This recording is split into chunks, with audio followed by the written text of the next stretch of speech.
जैसा कि आप इसके इंटरफेस में देख रहे होंगे कि एनएसडीसी कार्यालय ने इजराइल 10,000 वैकेंसी का एक प्रारूप भेजा है, जिसमें इसमें जो क्यूरी हैं आप पहले भी जानते होंगे क्या क्या क्यूरी दी गई हैं, जिसमें एक सैलरी दिखाई गई है 6,100 यानी कि 1,37,260 रुपये इंडियन करेंसी में दिखाया है।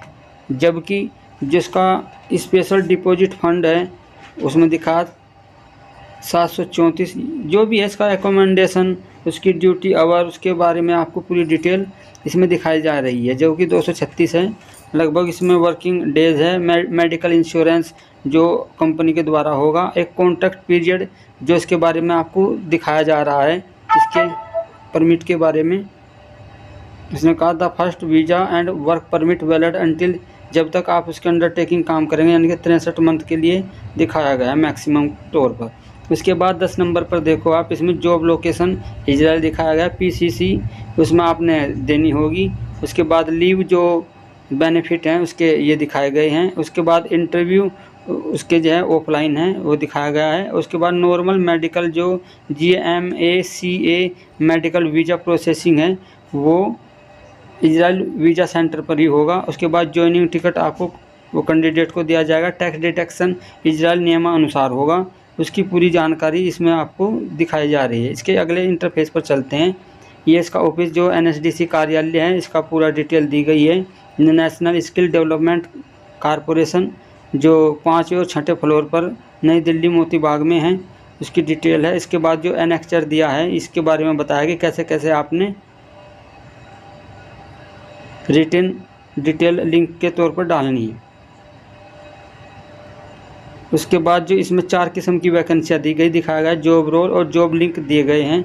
एक तो फ्रेमवर्क का है, एक आयरन बेंडिंग का है, एक क्रेमिक टाइल का है, एक प्लास्टरिंग का है।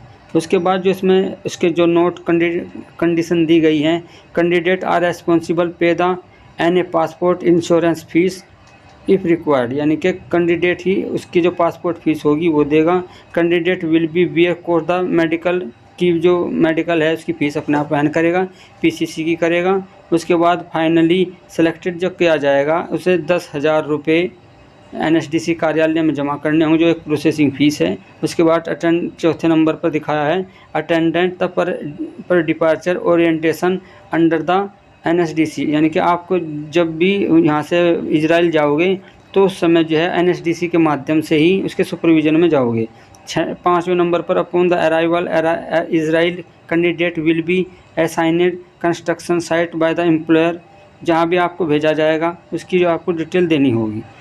ये 6ठे नंबर पर भी इसकी फ्लाइट के बारे में जानकारी दी गई। आइए इसके नेक्स्ट पे उस पर चलते हैं, इंटरफेस पर। अब इसमें दिखाया है कि अब की बार थोड़ा सा इसका एलिजिबिलिटी क्राइटेरिया अब की बार इजराइल का थोड़ा चेंज किया है। इसके बारे में बता रहे हैं। जो नंबर 1 पर मिनिमम है, अब की बार 3 साल का एक्सपीरियंस मांगा गया, जबकि पिछली बार ये एक्सपीरियंस नहीं मांगा गया था। और जबकि मिनिमम जो इसकी क्वालिफ़िकेशन है 10वीं कक्षा 10 रखी गई है। उसके बाद जो एज लिमिट जो है पहले 21 से 45 थी, अब की बार 25 से 45 साल की कर दी गई है। क्वालिफ़िकेशन जो है स्किल होना चाहिए उस फील्ड में जिस फील्ड में भी वो अप्लाई करेगा। उसके बाद लैंग्वेज से जो है अच्छी तरह से इंग्लिश आनी चाहिए, थोड़ा एक समझना आना चाहिए। एक पीरियर एक्सपीरियंस नो पीरियर यानी कि नो प्रीवियस एम्प्लॉयमेंट इजराइल, यानी कि कभी भी इजराइल में पहले नहीं आया हो। क्लीन रिकॉर्ड होना चाहिए पीसीसी के अंदर। Family relation no family immediate family resident, यानी कि कोई भी उनका घर का सदस्य इजराइल में पहले रहने वाला नहीं होना चाहिए। हेल्थ स्टैंडर्ड उसका अच्छा होना चाहिए। सिटीजनशिप जो इंडियन सिटीजनशिप उसकी रिक्वायरमेंट की गई है। बस ये इसके बारे में डिटेल दी गई है। ये 3 ऑप्शन हैं।